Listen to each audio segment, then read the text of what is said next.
오늘 하나님께서 주시는 말씀은 로마서 5장 12절입니다.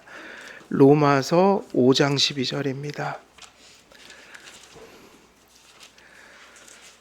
로마서 5장 12절 한 절 저희들 함께 읽겠습니다. 시작. 그러므로 한 사람으로 말미암아 죄가 세상에 들어오고 죄로 말미암아 사망이 들어왔나니 이와 같이 모든 사람이 죄를 지었으므로 사망이 모든 사람에게 이르렀느니라. 아멘.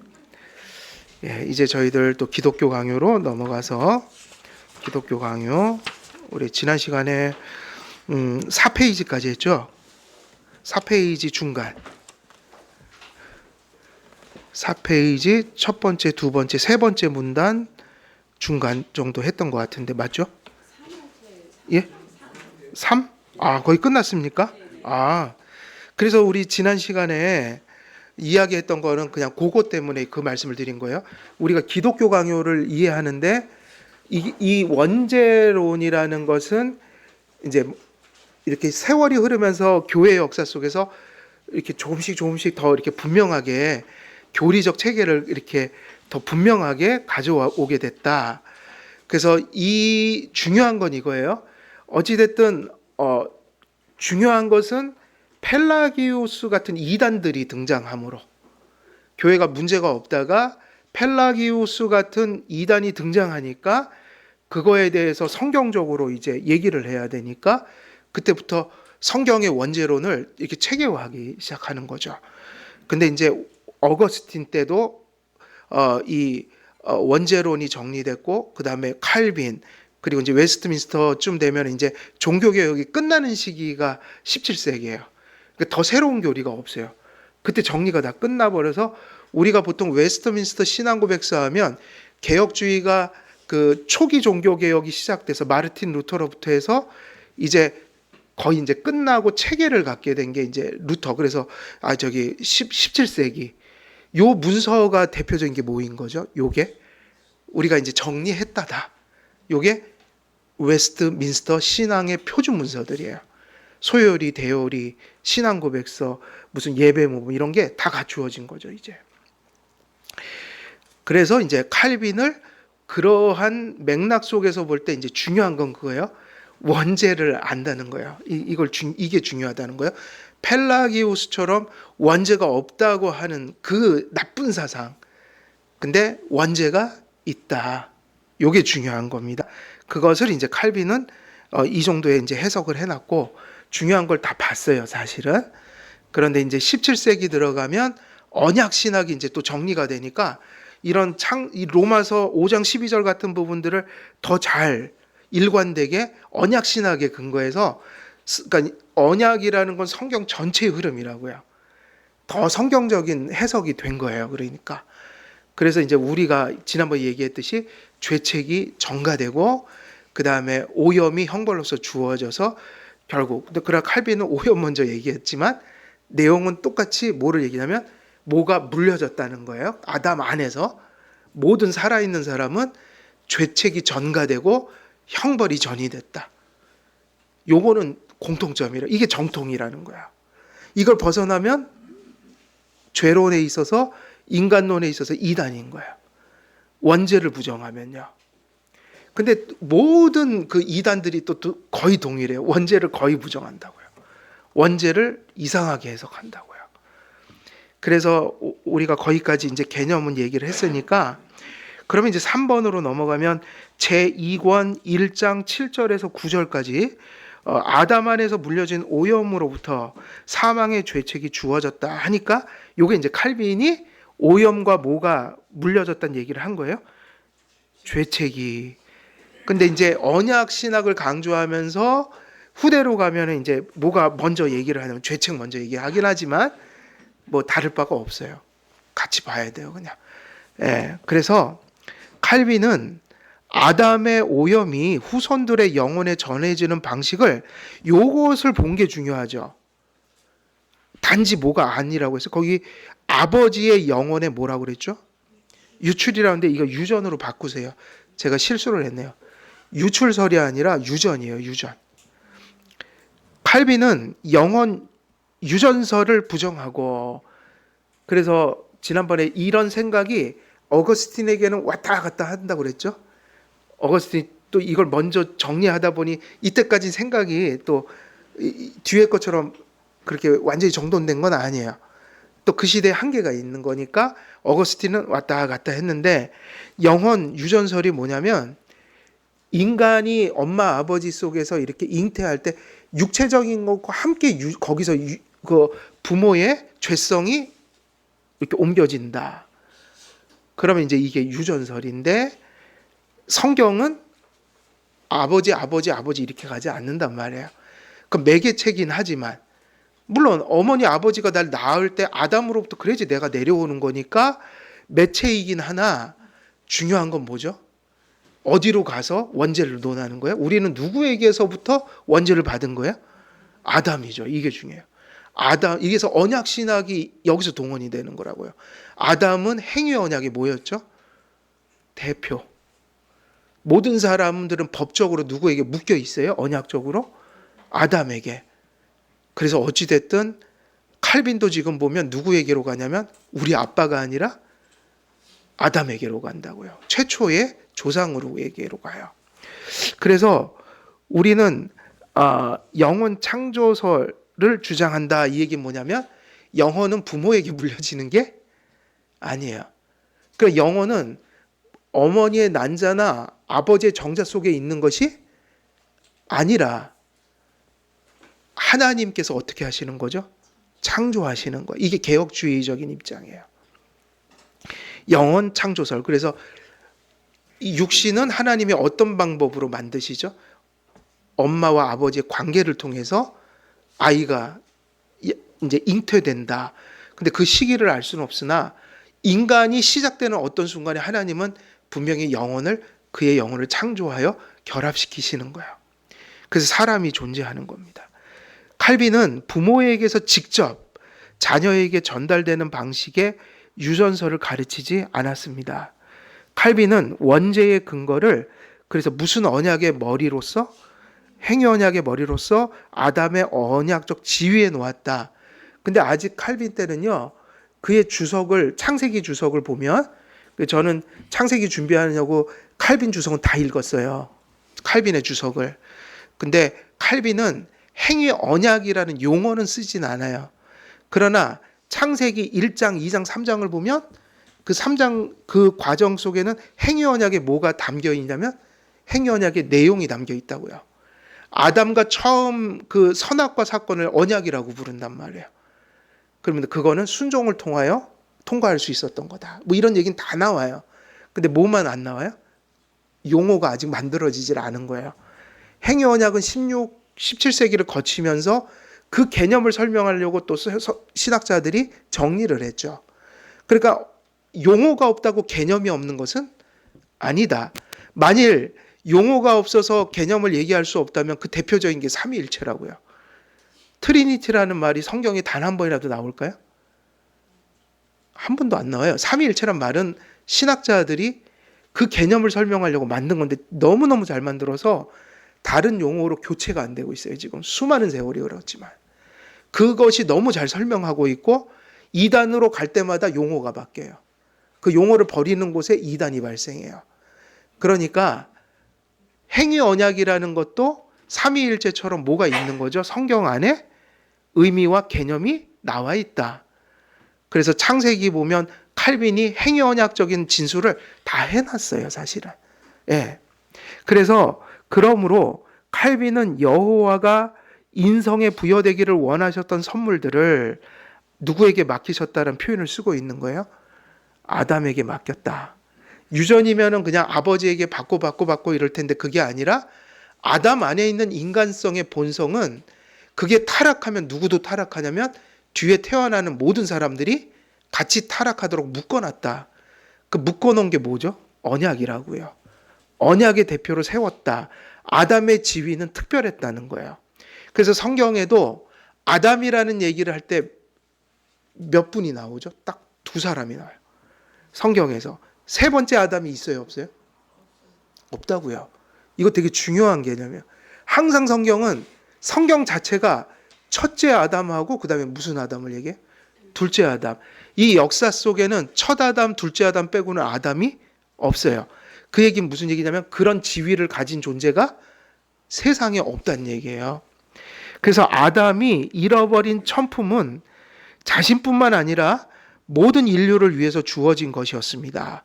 이런 얘기가 언약적이고 법적인 그 의미를 담고 있지 않다면 할 수가 없는 말들인 거예요.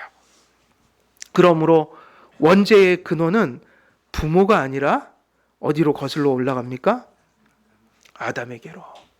아담에게로 거슬러 올라갑니다.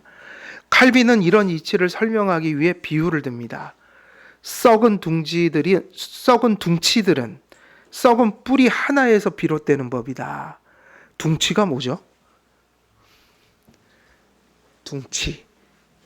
제가 사전을 안 찾아봤는데 느낌으로 그냥 나무가 다 썩은 그냥 고목 같은 거 있잖아요. 근데 그런 나무들은 다 어디서 잘못된 거예요, 사실은? 뿌리가 죽으면 둥치가 되죠. 이사야가 어떻게 죽은지 아세요?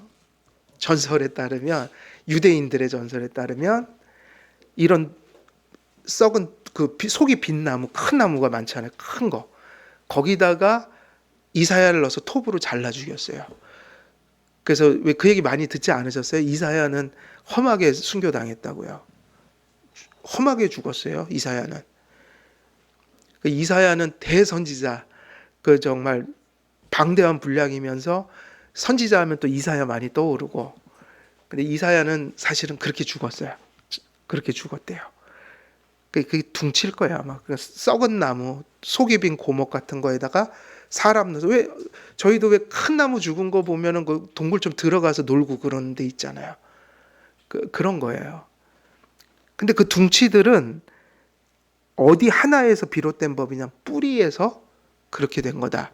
그러니까 인류의 뿌리가 누구죠? 하면 언약의 뿌리가 누굽니까? 그거는 아담이다. 그리고 썩은 둥치들은 자기들로부터 생겨난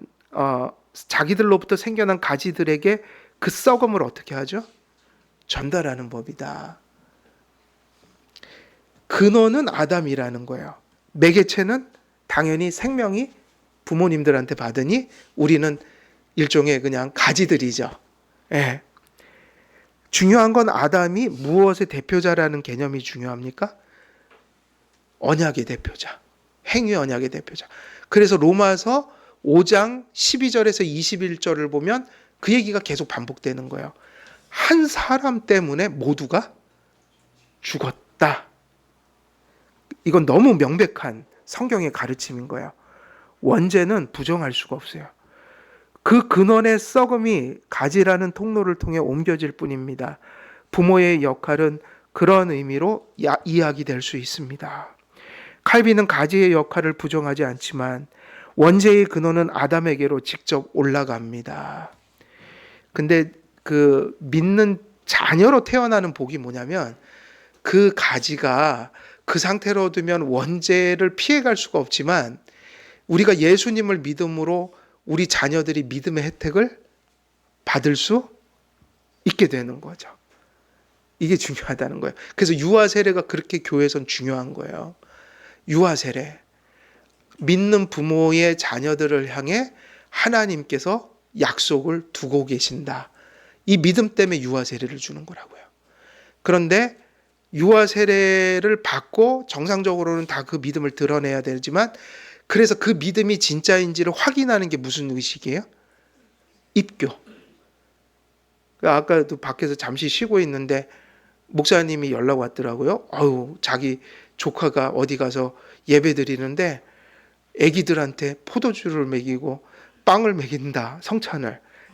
유아 세례 받았으니까 언약 백성이라 뭐 이렇게 얘기하는 거겠죠. 그러니까 애기들이 피 좀 더 줘, 피 좀 더 줘 그런데요. 거기서. 그러면 이제 이분들이 뭐를 지금 잘 이해를 못하고 계시냐면 유아 세례 받은 건 하나님의 백성이 이제 그렇게 하지만 신앙 고백을 언제 확인해 주는 거예요? 입교 때. 아닐 수도 있으니까.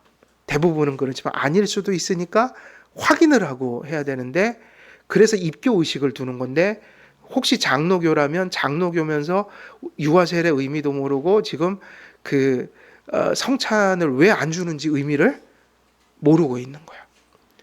그러니까 입교는 우리에게 또 이게 역으로, 입교라는 것은 언제 받은 은혜예요? 그때 받는 은혜예요? 아기 때 받은 은혜예요? 유아 세례를 우리가 생각할 때 유아 때 받은 은혜가 확인된 겁니까? 지금 입교 의식을 잘해서 믿음이 생긴 겁니까? 유아 때 받은 거로 믿어야지. 이게 장로교 믿음이라고요. 부모를 향해 약속을 두셨다는 거야.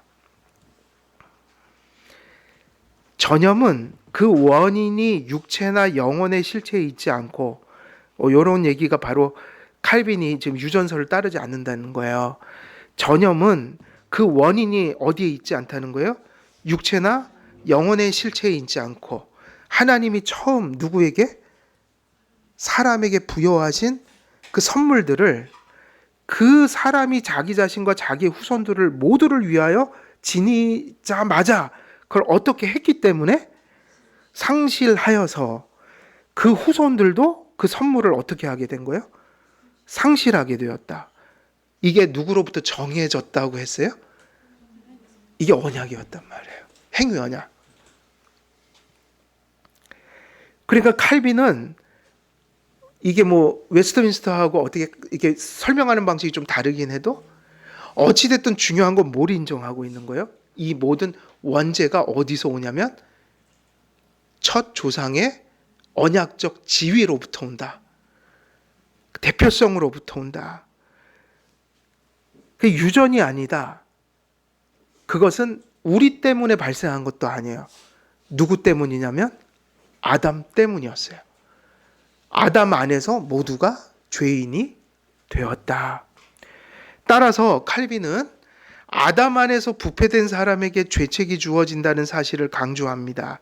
칼빈은 오염을 먼저 제시하고 그 오염에 따른 죄책을 이야기합니다. 무엇을 먼저 말하든 이 칼빈에게는 아담 안에서 모든 게 무엇이 온 거예요? 오염과 죄책이.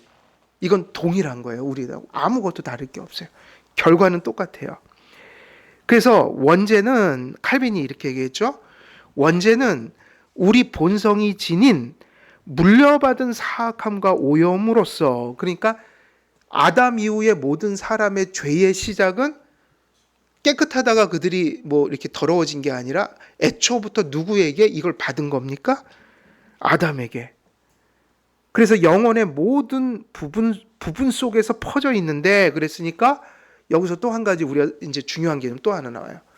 개혁신학은, 그리고 우리가 개혁신학 하면 또 거부감이 될 수도 있으니 성경은요.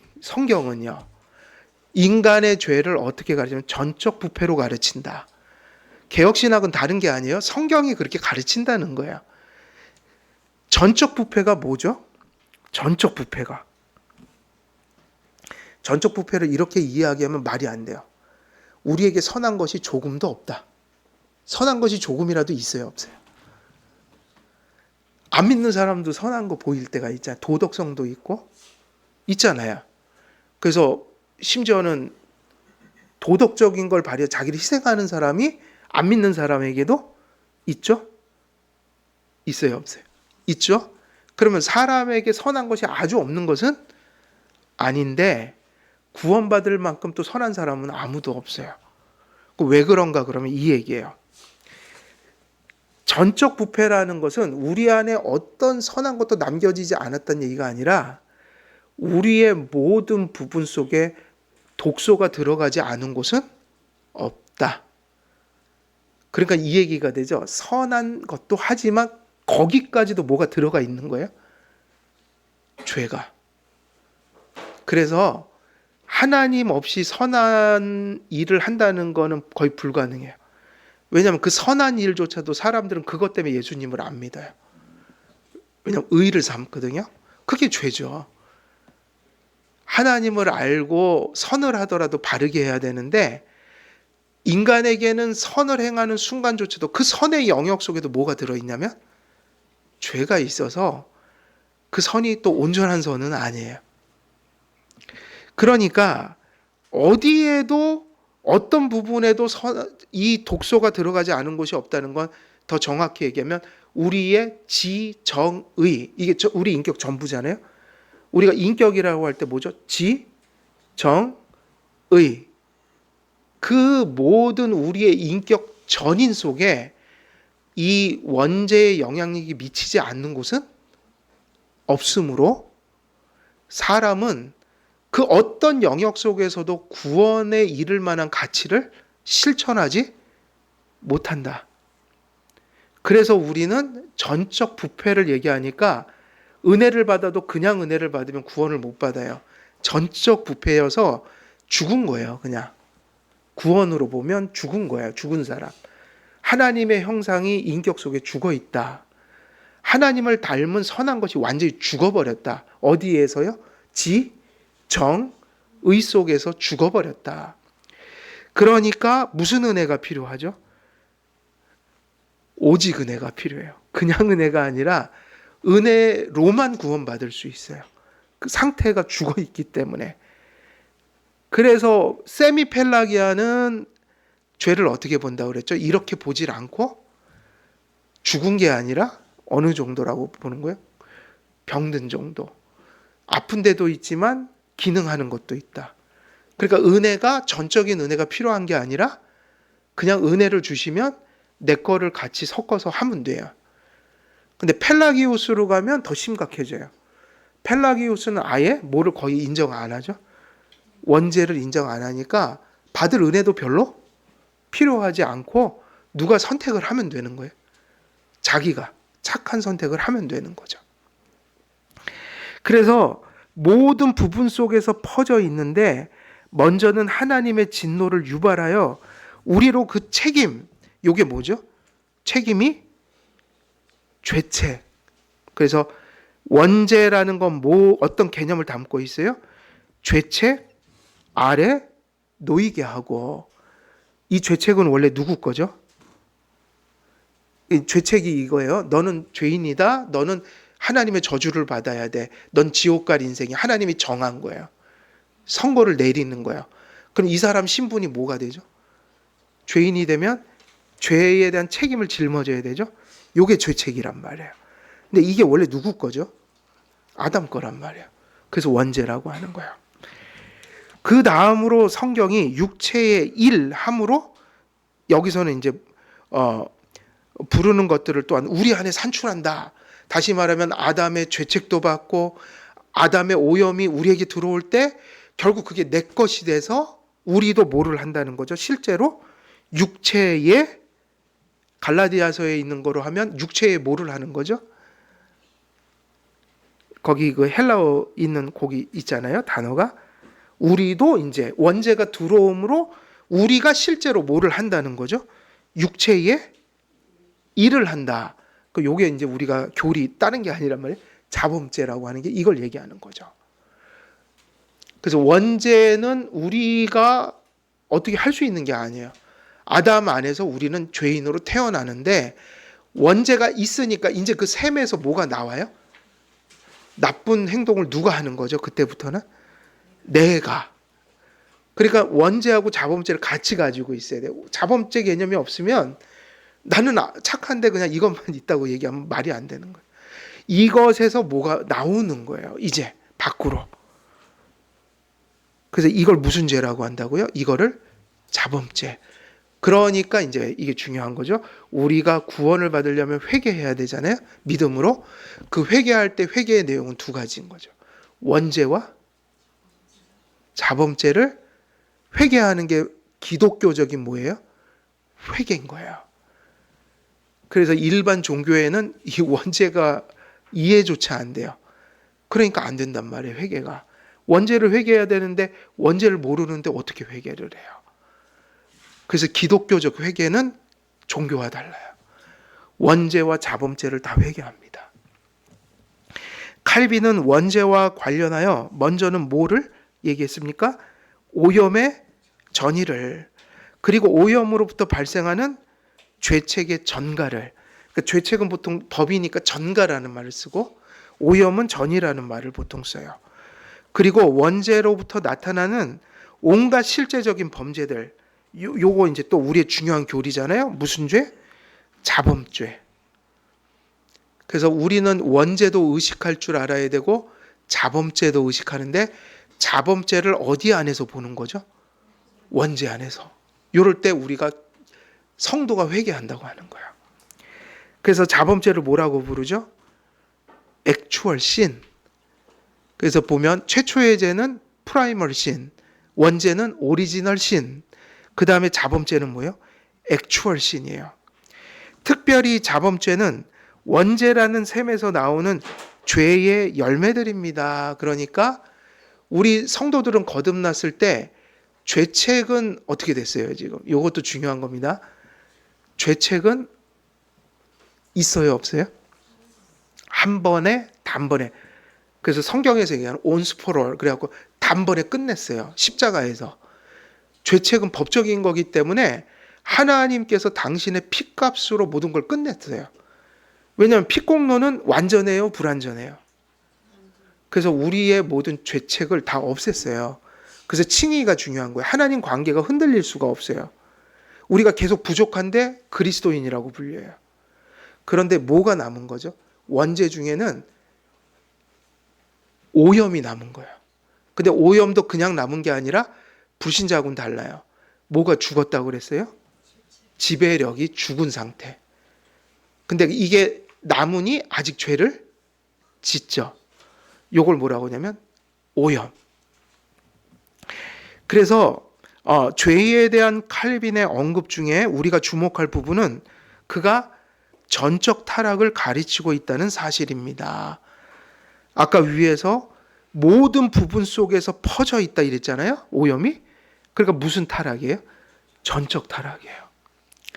칼빈은 우리의 본성의 모든 부분이 약해지고 부패해서 큰 오염 때문에 마땅히 하나님 앞에 저주와 정죄를 받는 자리에 설 수 없다고 합니다. 근데 이게 하나님의 눈으로 볼 때는 그러니까 우리가 뭐 도덕성도 남아있고 구원 못 받은 사람들이 착한 일도 하지만 그거는 살아있는, 생명이 있는 거예요, 없는 거예요? 왜냐하면 하나님의 형상이 죽었다는 거예요. 그런 의미에서 세상에서 나오는 선을 이렇게 표현했죠. 생명에서 나오는 선이 아니라 죄성을 어떻게 해서 나오는 선이요? 억제해서. 근데 성도는 조그만 선행을 하더라도, 그러니까 예를 들면 예수님이 천국 가는 그 선행을 그렇게까지 얘기하셨잖아요. 내 형제에게, 그것도 어떤 사람에게? 소자에게 믿음으로 뭐 한 그릇 떠준 것이, 뭐를 떠줬다고요? 물? 한 그릇을 떠준 것이 양과 염소를 그 갈라놓고 하신 얘기라고요. 너는 이쪽 천국으로 와. 너는 천국 갈 사람이야. 제가 왜 천국을 갈 수 있습니까? 여쭤보니까 야, 네가 저 세상에 있을 때 소자에게 물 한 그릇 주는 걸 내가 봤어. 근데 물 한 그릇은 큰 겁니까? 작은 겁니까? 따지고 보면 작죠. 사람들은 그 가치를 인정도 안 하죠. 그런데 그게 네가 양이라는 근거였어요. 그럼 거기 토가 묻는 거예요. 왜 그 물 한 그릇 떠주는 게 그렇게 예수님 눈엔 천국 갈 일이었나? 행위는 아무것도 아닌데 또 구원은 행위로 받아요, 안 받아요? 아니거든요. 이것 때문이에요. 그거를 뭐로 하는 걸 보셨다는 거예요. 이게 중요한 거예요. 그 문맥에서는. 물 한 그릇 주는 거 봤는데 그게 그냥 도덕성이 아니라 믿음으로 주는 걸 봤다, 이 얘기예요. 그래서 예수님이 뭐라고 그러냐면 누구에게 줬다고 그랬어요? 그 사람을 준 게 아니라 내가 목마를 때 네가 나에게 주었다. 그 얘기는 무슨 얘기냐면 예수님이 물 한 그릇 떠주는 것이 천국 가는 기준이 아니라 그 사람의 뭘 본 거죠? 그 행위를 어디서 보면 믿음에서 보았다. 그러니까 성도에게 있어서 크고 작은 일은 되게 세상 사람보다 훨씬 심각한 거고요. 또 선한 것으로 따지면 세상 사람들보다 비교할 수 없이 큰 가치예요. 막 세상에서 막 정의, 뭐 대단한 일 이러잖아요, 도덕적으로. 그게 아니라 하나님 보실 땐 기준이 다르다고요. 세상 사람들이 목숨을 남에게 내어주는 선행도 그게 도덕성에 머물 때는 억제에서 나온 것이 생명에서 나온 건 아니에요. 근데 성도들은 물 한 그릇 떠주는 그 작은 사랑이 믿음에서 나왔다고 할 땐 이거는 믿음을 증거하는 흔적들이어서 내가 봤다, 이게 무서운 거라고요. 네가 믿음으로 하는 걸 봤어. 그 얘기는 뭐가 있다는 얘기예요. 그 사람 속에 믿음을 얘기한 거라고요. 그러니까 성도의 믿음은 어디서 나오냐면 억제에서 나오는 도덕성이 아니라 예수님 믿고 살았기 때문에 나오는 생명에서 나오는 행위라고요. 그래서 물 한 그릇 떠주는 행위가 믿음일 땐 작은 것이 절대로 아닌 거예요. 그러니까 우리가 이렇게 적용한다면 이런 거죠. 큰 일 하냐 작은 일 하냐 이게 중요한 게 아니라 무슨 일을 하든지 뭐로 하라는 얘기예요? 믿음으로. 성경에 보면 하나님의 일을 하는 것처럼 모든 일을 하라. 믿음으로 하라. 행위를 얘기하는 게 아니라 뭘 얘기해요? 믿음을 얘기한다. 근데 원죄도 똑같아요. 성도들에게 아직 원죄의 오염은 지배력이 죽었으나 성화로서 죽여가야 할 대상이니까 여전히 우리 속에서는 자범죄가 나타납니까? 안 나타납니까? 나타나죠. 그 어디서 왔냐 물으면 얘기할 수 있죠. 죄책은 없는데 죄책은 끝났어요. 그래서 여러분들은 부족해도 분명한 믿음이 있다면 하나님 자녀예요. 그리고 의로운 사람들이 하나님 눈에 볼 때. 그러나 오염의 측면으로 가면 여전히 회개할 뭐죠? 죄인이에요. 근데 무슨 회개냐면 구원받고 또 탈락했다 또 구원 이런 게 아니라 구원받은 자로서 성화를 이루어가는 회개. 이렇게 이해를 하시면 되겠죠. 자, 그래서 전적 타락의 의미는 우리의 본성의 어떤 부분도 죄로 오염되지 않은 곳이 없다는 의미며 그러므로 어떤 부분에서도 하나님의 진노와 죄책을 갖지 않는 곳이 없다는 의미입니다. 칼빈은 원죄로 말미암아 우리 안에 실제적인 오염으로 인한 죄책이 존재한다고 말합니다. 그래서 중요한 게 누구를 믿는 일이 중요한 거예요. 원죄를 이렇게 가리키는 이유는 뭐죠? 유대인이나 헬라인이나 다 죄인이더라. 모두가 다 치우쳐 악한 길을 가고 있다. 그럼 이 얘기를 우리를 절망시키려고 하는 게 아니라 그래서 누가 필요하다는 얘기죠? 예, 그거예요. 그게 제일 중요한 부분이에요.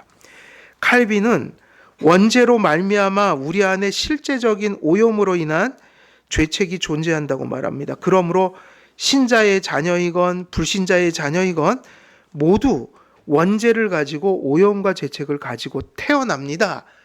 그걸 가지고 태어나니까 유아들에게 뭐를 주는 거예요? 믿는 부모 자녀이기 때문에. 세례. 세례에는 뭐를 씻어내는 거죠? 죄를요. 그래서 사실은 유아 세례를 받으면 하나님의 성도인 거예요. 우리 가은이도 성도가 맞아요. 근데 철대기가 아직은 없으니까 커갖고 입교를 해서 이제 그 아기 때 받은 그 유아 세례 때 진짜 은혜를 받았는지 안 받았는지를 저 아이의 자기의 고백으로 듣는 거예요. 그게 입교예요. 그때 뭘 줄 수 있는 거예요? 그걸 확인하니까 이제 너는 예수님의 몸과 피를 분별하고 먹어라.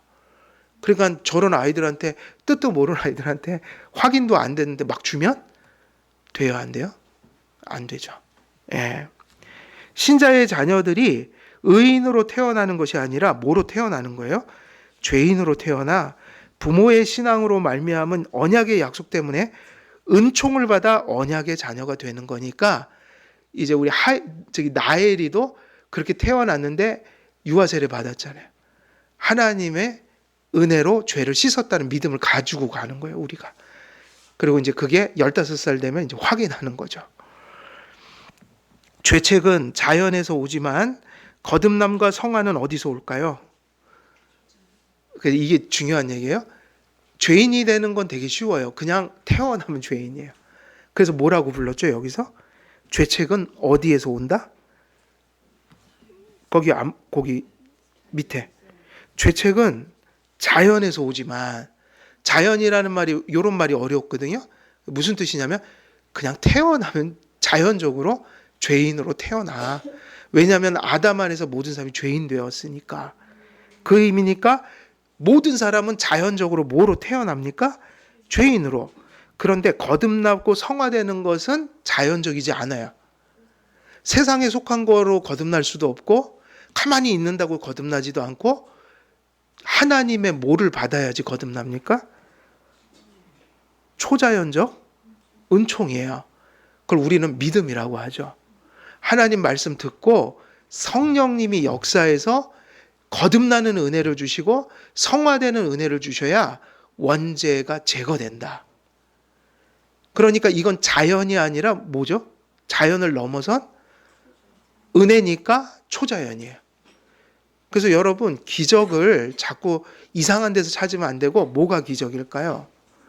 우리가 하나님을 믿고 회개한 회심을 갖는 중생한 자가 되는 거. 거듭남 있죠? 그게 초자연적 기적이에요. 저한테 기적 체험을 물으라고 하면 저는 예수님 안 믿다가 믿던 그때 내가 어떻게 이렇게 바뀌었지? 내가 어떻게 믿음을 안 가지고 있었는데 믿음이 생겼지? 나는 회개를 안 하고 살았는데 어떻게 죄로부터 돌이켰지? 이것이 기적이라고요. 왜냐하면 죄는 자연이지만 구원은 초자연이에요. 근데 기적 체험도 제일 중요한 체험이 이겁니다. 안 믿는 자가 믿는 걸 경험하고 회개를 안 하던 사람이 죄가 뭔지 깨닫고 회개하는 은혜를 체험하는 거. 그걸 우리는 은혜 체험이다. 이게 천국 가는 사람들에게 있어서 반드시 경험할 체험인 거예요. 모든 유아들은 불법의 씨를 그들 안에 담고 있습니다. 그러니까 유아들이 죄가 없다고 하면 무슨 세례가 사라지는 거죠? 유아 세례. 예. 그 씨 안에는 오로지 하나님을 미워하는 혐오하는 것뿐이므로 이러한 죄가에 의해 죄책이 주어집니다. 원죄는 모든 자범죄의 근원이며 셈입니다. 그것은 그래서 여기 같이 한번 읽어볼까요? 그것은 거기서부터 시작. 그것은 이러한 사악함이 결코 우리 안에서 그치지 않으며 마치 불타는 화로가 화염과 섬광을 쏟아내고 우리 우물로부터 쉼없이 용솟음 치듯이 끊임없이 새로운 열매들 즉 우리가 앞에서 기술한 육체의 일에 속한 것들을 창출해낸다는 사실이다. 그 이제 보면은 그 강력 범죄 이렇게 저지른 사람들이 가끔 왜 이런 일을 하셨어요? 그러면 인터뷰할 때 그런 얘기 들어보셨어요? 그때는 제정신이 아니었던 것 같습니다. 저는 제 안에서 악마를 보았습니다. 이런 얘기 하잖아요. 그게 신학이 없는 사람들이 자기 원죄를 표현하는 방식인 거예요. 그건 악마가 아니죠. 나죠, 나. 내 속에서 활활 타오르는 원죄를 경험한 거예요. 그리스도인으로서 경험한 게 아니라 참 안 좋은 모습으로 자기 원죄를 경험하는 거예요. 근데 그 사람들은 그걸 원죄라고 하지 않겠죠? 모르니까. 예. 사람은 원죄로 말미암아 사람 정부가 욕정으로 가득합니다. 그랬는데 이제 여기서 또 한 가지 복습이 카톨릭은 이걸 죄로 본다고 그랬어요? 안 본다고 그랬어요? 안 본다. 카톨릭은 뭐를 죄로 보냐면 정욕은 죄가 아니라고 그랬고 그냥 인간성의 낮은 단계를 하나님 만들어 주신 건데 이게 내가 죄를 의지로 밖으로 표현하게 되면 뭐가 되는 거예요? 죄다. 그래서 카톨릭은 자신이 많은 거예요. 그걸 부정하니까 할 수 있는 게 되게 많은 거죠. 근데 여기서부터 인정하면 할 게 없어요. 우리 마음을 보면 벌써 죄인일 수밖에 없는 거예요. 예수님이 바리새인들 입을 막은 게 그 얘기잖아요. 너희들은 도둑질 안 했다고? 욕심이 있으면 도둑질 한 거야. 너희들은 간음을 안 했다고? 뭐를 품으면 이미 간음을 한 겁니까? 음욕을. 이건 어디에 있는 거예요? 마음속에서 일어난 거라고요. 살인을 안 저질렀다고? 너희가 누구를 미워하면 뭐 한 거다? 살인한 거다. 근데 이 미움, 살인, 음욕은 없는 사람이 없어서 이걸 죄로 보느냐 죄로 보지 않느냐는 엄청난 차이인 거예요. 근데 예수님은 분명히 산상수훈에서 이런 욕정까지도 뭐라고 그랬죠? 의지적으로 행동을 안 하더라도 죄다. 우리의 지, 정, 의, 곧 모든 인격의 부분들이 오염으로 물들어 있고 죄책으로 지워져 있습니다. 따라서 사람의 영혼 전체가 오염으로 손상되어 죄책을 짊어졌기에 구원을 받고 회복되기 위해서 결론은 이 얘기를 하고 싶은 거죠. 뭐를 통해? 은총을 통해. 왜냐하면 자연으로는 안 되기 때문에. 자연으로 되지 않는다는 말은 다른 말로 바꾸면 뭐죠? 이 세상에 속한 거로는 구원을 받을 수가 없고요. 내 속에 있는 걸 가지고는 구원을 받을 수가 없고요. 그러니까 어디로 가냐면 자연이 아니라 어디로 가야 돼요? 초자연으로 가야 된다. 그건 하나님께 나아가야 한다. 그래서 무슨 본성을 새로 입어야 합니까? 새 본성을. 이게 거듭남인 거죠. 그러므로 성경은 우리들에게 구원을 받고 회복되기 위해 심령이 어떻게 되라고 계속 말씀하고 계세요? 심령이 새롭게 되어. 이게 우리 힘으로 되는 게 아니다. 죄사함을 받고 성령님이 우리의 오염을 죽여가실 때 우리가 어떻게 되는 거예요? 새롭게 될 수 있으니 우리는 이걸 걱정하는 것보단 이걸 더 걱정해야 돼요. 내가 이런 일을 이걸 해야 되는데 이게 아니라 진짜 기독교인의 고민은 뭐를 받아야 되는 대로 가야 돼요? 은혜요. 믿음을 갖고 은혜를 받으면 그거는 어떻게 될까요? 되는 거죠. 은혜가 없으면 그건 안 되는 거죠. 그래서 우리는 은혜를 먼저 생각합니다. 칼빈이 말하는 전적 부패는 이런 것입니다. 그래서 바로 이렇게 너무나도 심각한 원죄, 자범죄 이런 걸 가르치면서 성경도 그리고 바른 신학도 결국 이 죄를 계속해서 이렇게 드러내주는 이유는 되게 단순해요. 누굴 믿으라는 얘기예요? 예수님 믿는 길만이 이거를 지금 끝내는 길이다. 이거를 아직도 이걸 깨닫지 못한다면 결국 무엇을 가지고 이걸 해결하려고 하겠어요? 내 안에 있는 것이나 혹은 세상의 것으로? 그게 이런 거죠. 뭐 철학, 돌을 닦고 철학을 사변하고 도덕으로 업을 씻어보겠다고 선행도 해보고 미안하지만 그 모든 것이 자연에 속한 거다. 진정 하나님 앞에 선한 삶을 살기 위해서는 무엇을 할까를 먼저 생각하는 게 아니라 내가 예수님을 진정 믿는가를 물어야 한다. 왜냐하면 그것은 우리 안에 들어오신 예수님만이 하실 수 있는 일이기 때문이에요. 그래서 그것이 중요하다. 칼빈이 말하는 전적 부패는 이런 것입니다. 사람 전체가 마치 홍수를 만난 듯이 머리로부터 어디까지요? 머리로부터 발끝에 이르기까지 압도되어 죄를 면한 요 말이 바로 전적 부패. 죄를 면한 부분은 하나도 없으며 우리의 삶의 어떤 영역 속에도 이 영역만은 구원에 이를 만큼 온전하다라는 것이 하나도 없다라는 얘기예요. 사람으로부터 기인하는 것은 모두 죄로 돌려야 한다는 사실입니다. 바울이 말하듯이 육체의 모든 정서 혹은 생각은 하나님의 원수가 되므로 사망이다. 그래서 우리가 예배, 개혁주의 예배 뭐 이런 것도 다 어떻게 시작하냐면 예배의 규정적 원리. 예배를 어떻게 드리냐? 답이 뭐냐? 규정적 원리. 무엇을 따라 드리라는 거예요? 하나님 말씀대로 순서도 만들고 우리가 예배 행위를 하는 모든 행위들이 뭐에 근거한 것들이어야 한다? 성경에. 이유는 뭐냐면 우리의 본성에서 나온 예배학은 그 어떤 것으로도 하나님을 기쁘게 해드릴 수가 없어서 개혁주의는 다른 걸 얘기하는 게 아니라 성경대로 하나님 원하는 대로 예배드리자. 이게 예배의 규정적 원리예요. 그것이 이러한 규례들을 만든 거예요. 그래서 이 전적 부패를 깨닫는 것이 왜 중요한가? 우리 안에서 소망을 보지 못하게 하기 위한 거야. 그것은 자연에서 오는 게 아니다.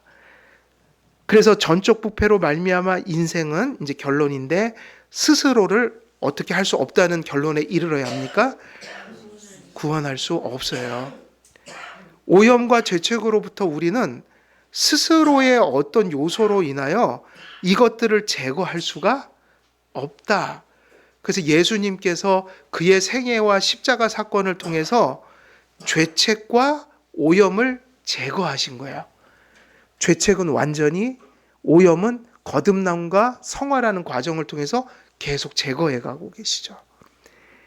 그래서 결론이 뭡니까?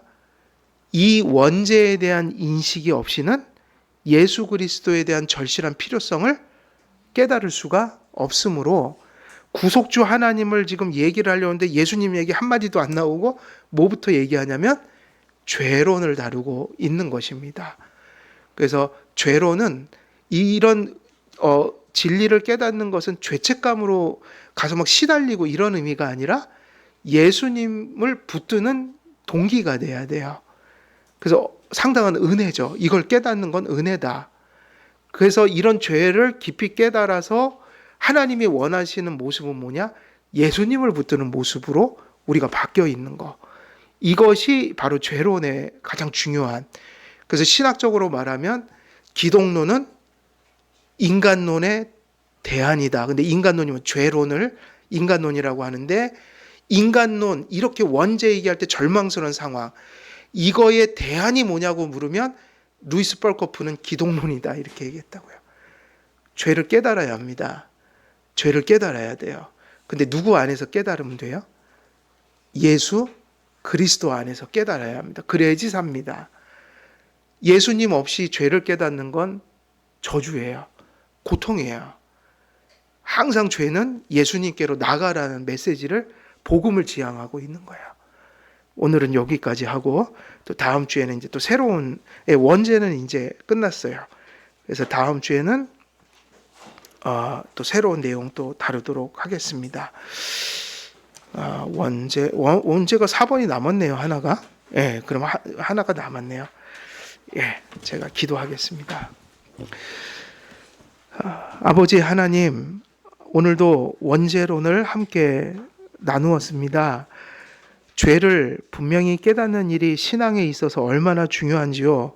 성경대로 우리가 어떤 의미에서 죄를 받아들여야 하며 또 생각해야 할지, 또 그것을 대처해야 할지 깨닫게 하시고, 저희들이 깨달은 그 죄인됨을 생각할 때마다 또 우리를 구원하시며 모든 죄의 저주로부터 구속하시는 예수 그리스도가 분명해지는 그러한 길로 나아갈 수 있도록 하나님께서 우리의 생각과 또 믿음을 또 선한 길로 인도해 주시고, 또 하나님의 말씀으로 바르게 정립시켜 주옵소서. 감사드리오며 우리 주 예수 그리스도의 이름으로 기도드리옵나이다. 아멘.